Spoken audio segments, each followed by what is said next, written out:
Dapat pala yung motor na dadaling ko is yung Kiwi, yung Happy Racer. So, ibig sabihin, nasa Marilaki na tayo. Kaya yan, dapat laging nag-iingat tayo sa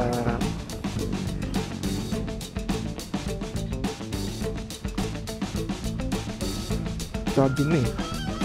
Gantong-ganto yung na-experience ko nung unang beses ako nagpunta sa Tanay. Okay na ako. Relax na ako.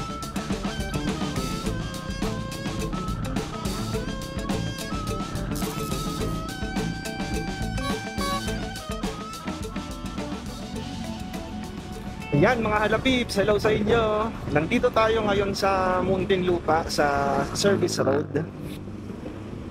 Yan, kung mapapansin nyo, ito yung Skyway. Tapos, ito naman yung S-Lex. Maaga yung ride natin ngayon ha. Anong oras? Ayan o, mag-aalas 7. Ha? Ganun. Hindi ako sanay sa gano'n. Hindi kasi ako nadaan dito sa service road kasi hindi ko alam. Wala naman akong pupuntahan. Kaya ito, medyo nahihirapan ako dito. Medyo hindi ako sanay kasi dito. Yun, hindi ako sanay sa dito. Yung, hindi ko alam, parang naguguluhan ako, parang no-overwhelm ako. Ewan ko ba, hindi ako sanay dito talaga. Yung pag ganun-ganun, liko-liko. Overtake ng overtake. Parang natutrauma ako dito. Naiba na ako ng kasama ko. Naipit ako dito sa jeep. Yan, ito. Okay ako mag-overtake sa ganito. Maluwag. Yan, ito siya yun, kasama ko. So, nasa sukat na tayo. Paparanyakin na. Tingin ko naman sa ngayon, hirap ako kasi hindi ako nadaan dito. Kung mapapadalas ako dito, tingin ko, yan, masasanay ako sa mga biglang overtake. Ewan ko, ganyan kasi ako eh. Pansin ko tuwing mag-uumpisa ako mag-motor, galing sa mahabang pahinga, sabihin na natin mga isang araw, parang naninibago ako sa motor. Parang hindi ako sanay, parang bago yung motor. Kumbaga wala yung coordination ko sa motor. Hindi ko alam kung, ewan ko, ako lang ba ganun? Or kayo din ba ganun? Pero after naman ng mga 15 minutes na pag-aandar, lalo sa mga long ride wala na, easy na yun. Yung tipo na mapapansin ko na lang, ang bilis-bilis ko na pala. Pagtingin mo, 60, 70. Tapos yung parang feeling ko, 30 lang yung takbo ko. Dapat pala yung motor na dadaling ko is yung Kiwi, yung Happy Racer. Kaso lang, hanggang ngayon wala pa rin siyang ORCR. Hindi ko alam kung bakit ang tagal-tagal. Ayan, bikutan na tayo. Kasi 6. Yun, yun nga, hindi ko nga madala yung Kiwi kasi wala pa rin yung ORCR. Ang tagal-tagal mag-process ng Mitsukoshi sa Carmona. Pero kasi itong si Pacquiao, 2 weeks lang, may ORCR na. Yung Kiwi, maging isang buwan na, wala pa din.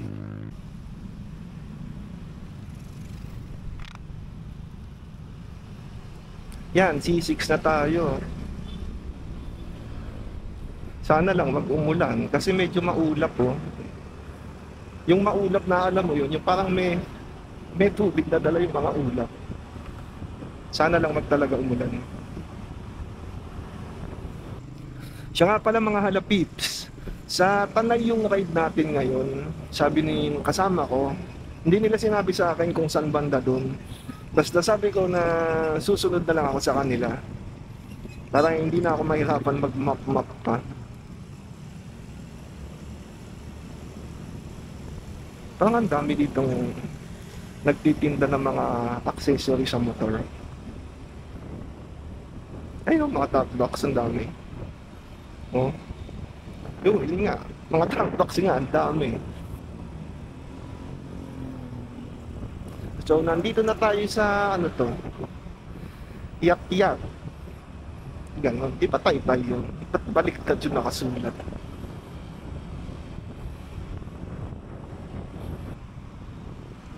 Ba't ganon? Parang papunta kami ng Maynila. Nagkaroon ng mga building sa malayo eh. Hindi ko kasi alam kung saan kami dadaan. Basta sabi lang nila sa Tanay. Tapos yun nga, sinusundan ko nga lang sila, wala akong map. Pero tingin ko,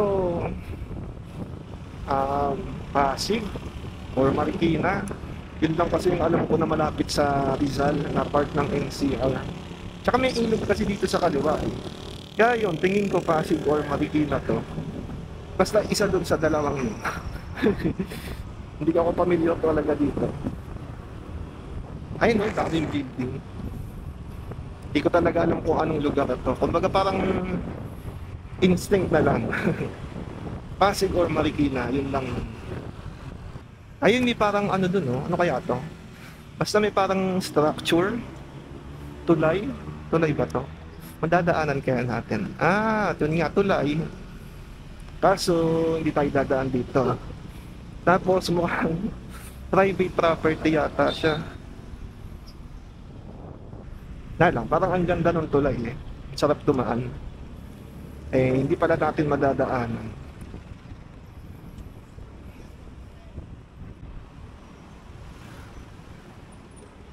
May LRT. Parang alam ko na to. Hindi ko alam tong lugar na to ha, kung Pasig or Marikina pa din, pero base dito sa LRT sa taas, ito yung nakikita ko sa Recto, tapos yung kabilang dulo nito sa Masinag, sa Antipolo. Eto na naman ako sa malalamak na kalsada. Hirap talaga ako sa mga ganitong malawak na kalsada kasi hindi ko alam kung saan ako pwede. Hindi ko alam kung saan pwede yung motor, saan lang yung motor. Yun, hindi ko alam kasi nag-aalala ako baka mahuli ako. Eh, siyempre ayokong mahuli. Kaya nga pala no, first time lang namin ni Pacquiao na magmotor dito kaya congrats kay Pacquiao. Pero yun, mabalik tayo. Iniiwasan ko nga yung dumaan sa mga malalawak na kalsada. Tulad nung EDSA, yan, hindi ako napunta doon. Commonwealth, kahit na hindi naman ako napapadpad doon. Rojas Boulevard. Ay, hindi. Sanay ako sa Rojas Boulevard. Kaya, G ako doon. Pero ngayon, ito, may kasama nga ako. Kabisado naman nila dito, kaya okay lang sa akin. Ayan, mga halapips, may nabasa ako, nasa Marcos Highway na tayo. So, ibig sabihin, nasa Marilaki na tayo. Yun kasi yung pangalan niya to dati, itong highway na to. Yun ang alam ko ha. Yung pangalan nitong highway na to dati is Marcos Highway. Tapos, ang pangalan niya na ngayon yata ay Marikina Infanta Highway. Tapos yung Marilaki, yun yung tawag ng iba, ng karamihan. Parang pinagsama-sama yung pangalan ng mga dadaanang bayan. Marikina, Rizal, Laguna, Quezon. Parang hindi, no? Kasi yung Marikina is city. Tapos yung Rizal, Laguna, at Quezon, mga probinsya. Yun lang. May aksidente sa kabilang linya. Kaya pala medyo bumagal yung daloy ng traffic. Yung iba kasi nakikiusisa. Napatingin lang naman ako doon. Kasi nakita ko eh. Pero mukhang okay naman sila kasi parang naghintay lang sila ng pulis, parang sa report yata. Kaya yan, dapat laging nag-iingat tayo sa pagmamaneho ng sasakyan o kaya ng motor or kahit bike. Yeah, medyo sumisigsag-sigsag na kaya medyo nakaka-excite na yung ride kasi ayun, zigzag. Pero syempre hindi naman tayo magbabanking-banking at mag-exhibition dyan dahil ayokong na-aksidente. Tsaka hindi ko naman ginagawa talaga yun. Ang gusto ko lang naman kasi is mag-ride, chill ride, i-enjoy yung paligid, yung kalsada. Kasi yun naman talaga yung silbi ng ride.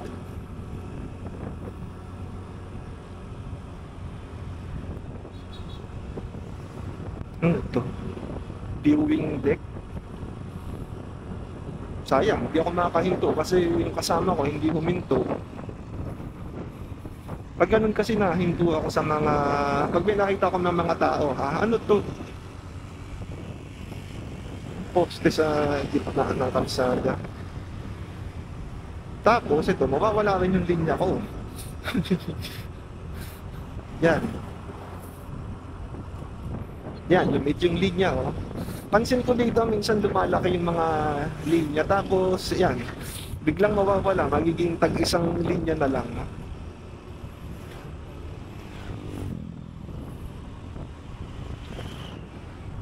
Pansin ko, parang ang konti ng mga nagmomotor. Pero linggo ngayon, ha. Alam ko kasi pag linggo, maraming mga nagmomotor dito. Pero ngayon, wala. Kumbaga parang feeling ko weekdays ngayon. Kahit na linggo ngayon.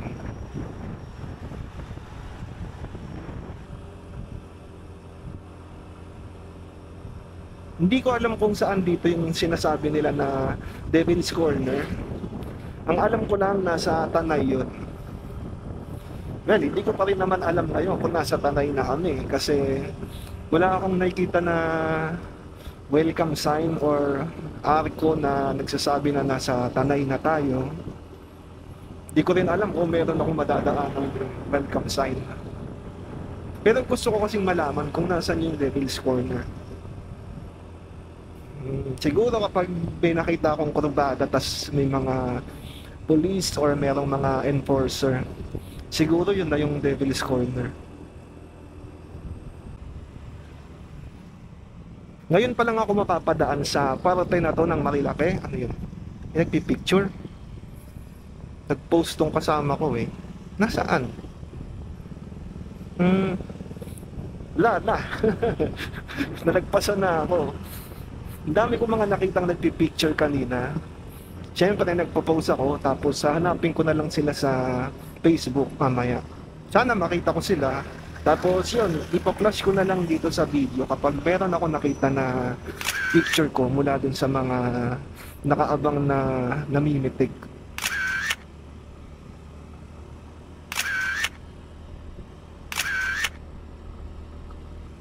Ano ulit yung sinasabi ko kanina? Nalimutan ko na. Yun nga, ngayon lang ako mapapadaan dito sa part na to ng Marilake.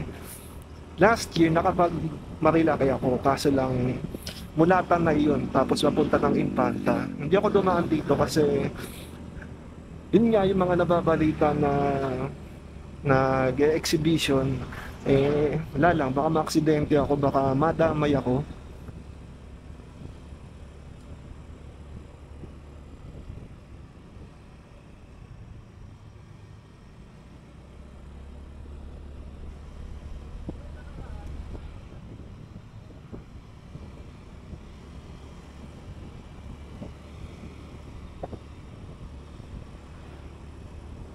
Ang ganda oh. Nakakatuwa to oh. Bundok.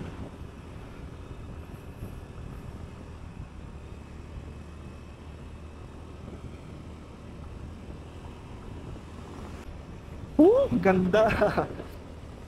Kita mo talaga yung mga bundok. Tapos ramdam mo na nasa bundok ka kasi ang lamig. Ang dami mong makikita ng mga kulay green.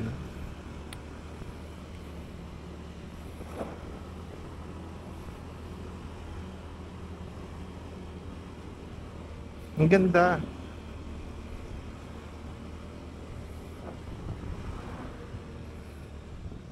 Puro green.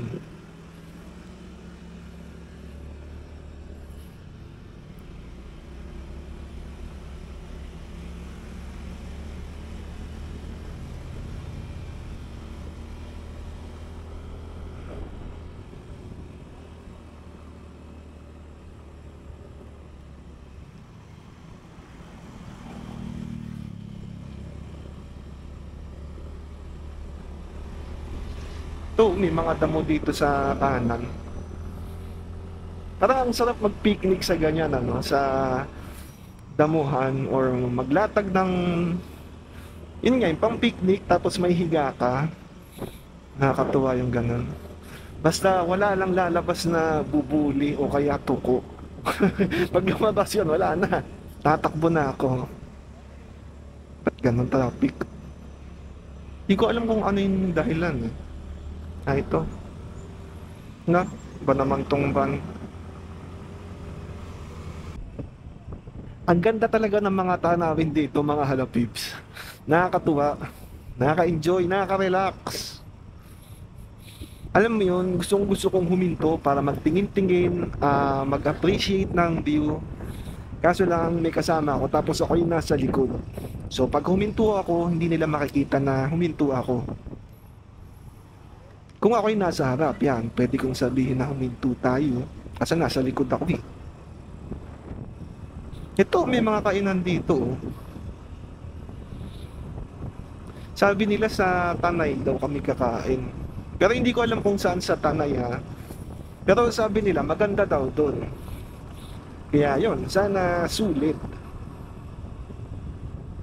Hanggang ngayon di ko pa rin alam kung nasaan yung tinatawag nila na Devil's Corner. Or baka na nagpasang ko na, hindi ko alam. Sayang. Di ko pa rin makita yung kasama ko eh. Nasa harap sila nitong sasakyan. Ayun. Yan, dalawa na linya. Pwede na tayong mag-overtake. Yun lang, itong van. Wala, hindi ko pa rin sila nasundan kasi gumit na yung van.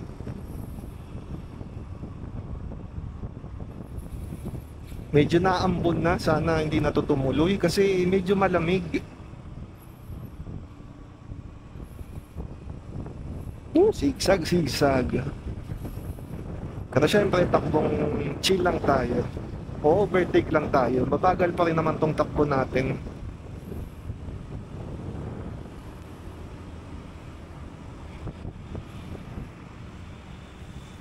Ang ganda talaga ng paligid, oh. Nakakatawa. Ito, may mga pulis na dito. Kaya tingin ko malapit na tayo sa Devil's Corner. Di ko talaga alam kung nasan yung tinatawag nila na Devil's Corner. Kaya pagpasensyahan nyo na mga halapips.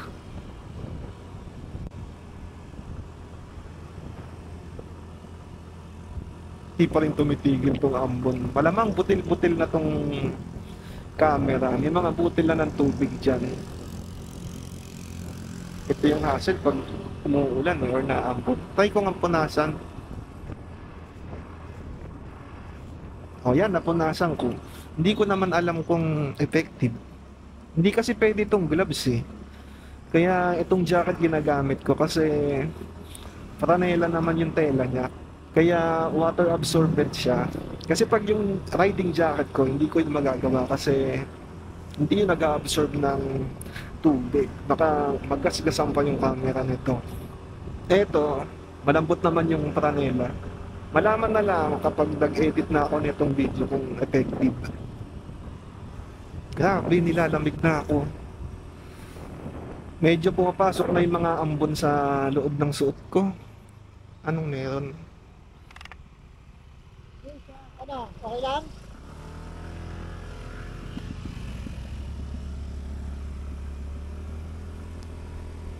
Okay, tuloy ulit. Tinanong lang nila kung magkakapote na ba kami kasi umaambon. Oo. Ganda oh. Hindi ko lang alam kung hamog or ulan yan. Yung nakikita kong malabo. Yan, tinanong lang naman ako kung magkakapote na kami. Sabi ko wag muna kasi mahina pa naman yung ambon.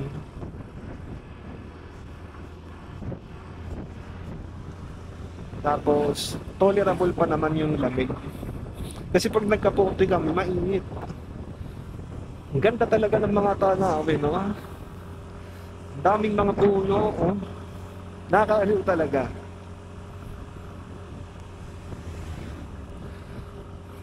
Pero medyo lumalakas na yung ambon, ha? Kaya medyo nilalamig na talaga ako. Pero mas nangingibabaw sa akin yung mga tanawin kasi bihira lang ako maka-experience ng ganito. Yung mapuno na paligid, malamig na lugar, hindi traffic na kalsada, at nakaka-relax na ride. Yan, G pa rin ako. Hindi pa rin ako magkakapote. Lumalakas na talaga yung ambon. Halos papunta na siya sa ulan. Kaya talagang nanginginig na ako sa lamig. Ito, mukhang dito na ata kami kakain. Ay, hindi. Dito. Yan, makakakain na ako. Yan, ito, sakto. Lugawan. Paborito ko to, lugaw. Sakto, malamig din. Yan, silip lang tayo saglit dito kung ano yung makikita dito. Yan, bundok. Ayos. Tara na ulit. Hindi pala kami dito kakain. Bale, nakisilong lang pala kami.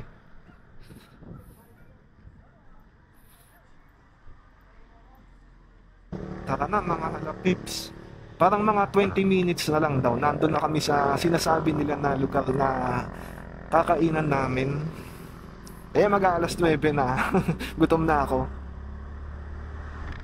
Pero maganda kasi yung paligid eh. Maganda yung mga nakikita ko. Kaya naaaliw ako at di ako masyado na nakakaramdam ng gutom. Pag may nakita akong kainan yan, nararamdaman ko na yung gutom. Ganda ng mga tanawin talaga. Ganda ng view. Ayan, kabay-kabay naman tayo. Alam niyo kung pupunta kayo dito sa Marilake or first time yung pupunta dito, madami kayong mga madadaan ng kainan dito. Banda sa Tanay. Talagang hindi kayo magugutom. Pero ako, ito, nagugutom na. Kasi bago pa kami mag-ride, meron na silang plano kung saan kami kakain. Kaya ito, waiting na lang ako na dumating na kami doon. Sana maganda yung lugar, sana masarap yung pagkain. Siyempre, sana affordable. Yun naman talaga yung mahalaga sa akin. Mura. Hindi yung mapapamura ako. Ayun! Mukhang nandito na tayo sa kakainan.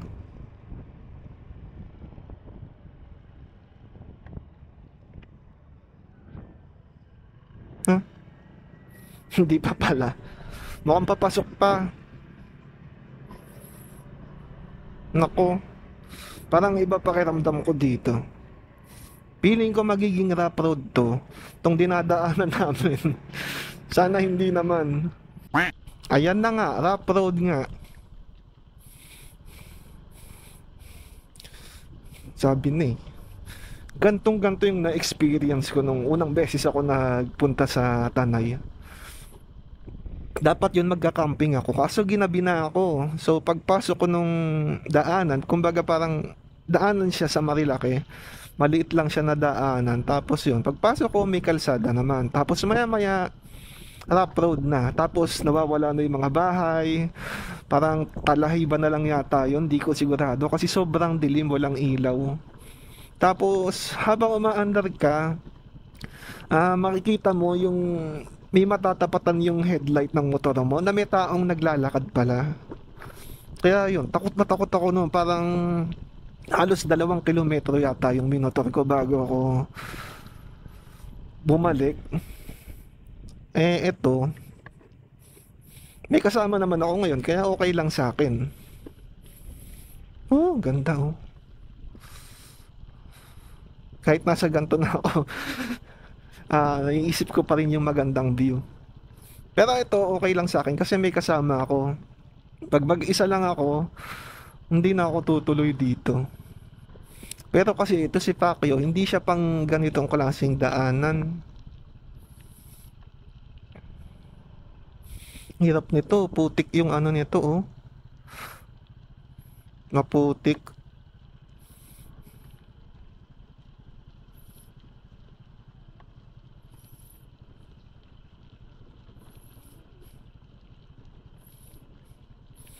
Yun lang, pababa.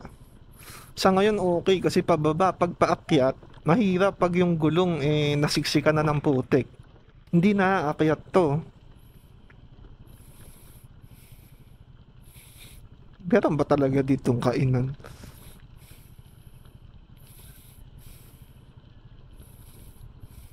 Siguro mga campsites meron dito. Panigurado yan. Pero kainan, hindi ko sure.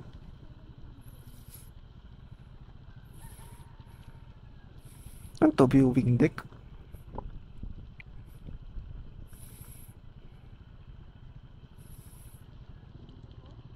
Dito na ba? Ah, siguro dito na. Kaso hindi eh. Mukhang camp to.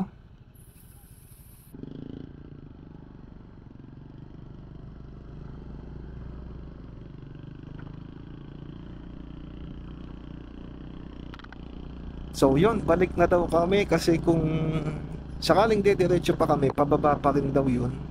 Tapos yun, baka mahirapan na kami umakyat kasi nga maputik. Baka hindi na makaakyat yung motor kapag napuno ng putik yung gulong. Kaya yun, sabi nila, banda sa Marilaki na lang daw kami humanap ng bagong makakainan. Yan, ito meron ng mga bahay-bahay dito. Yan, tapos ito, may konkretong kalsada na. So yan, okay na ako. Relax na ako. Yan, nandito na tayo, oh, Marilaki. So yun, mission failed nga lang yung dapat napupuntahan doon sa doon, hindi ko alam yung lugar eh. Basta doon sa may banda sa Rough Road. Yan, nandito na ulit tayo sa Marilaki. Tapos hindi ko alam kung saan yung sinasabi nilang kainan. May alam daw silang kainan dito eh. Last year nung pumunta ako dito, nag-camping ako eh. Meron akong bit-bit na sarili kong tent. Hindi ko na alam kung ano yung pangalan eh. Basta sa Mayagay, banda doon. Doon ako nag-camping. Tapos yun, sakto malamig. Ah, ito na. Dito na yata kami kakain. Sa wakas.